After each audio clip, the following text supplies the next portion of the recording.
صورة كسبت جوائز كتير جدا بس كانت السبب في انتحار المصور. السودان سنة 1993 كانت بتمر بمجاعة شديدة جدا. الأرض ناشفة، الهواء تقيل جدا بسبب الغبار ومفيش مية والآلاف بيموتوا.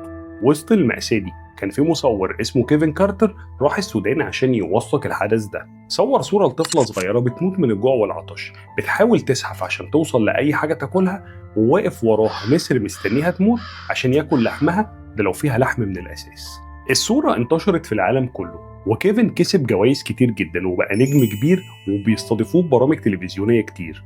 وفي يوم من الأيام كان في برنامج تلفزيوني وواحد اتصل وعمل مداخلة. سأل كيفن سؤال واحد، قال له طب والطفلة حصل فيها ايه؟ كيفن رد عليه وقال له معرفش، أنا صورت الصورة وبعدها مشيت. وهنا رد عليه الراجل وقال له هقول لك الحقيقة، الصورة كان فيها نسرين، واحد قدام الكاميرا والتاني ورا الكاميرا.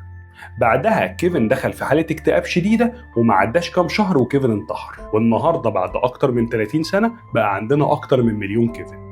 لما حد بيقع بنصور، لما حد بيغرق بنصور، ولما حد بيعمل حادثة بنصور. المشهد بقى أهم 100 مرة من الإنسان، واللايك أهم جايزة دلوقتي.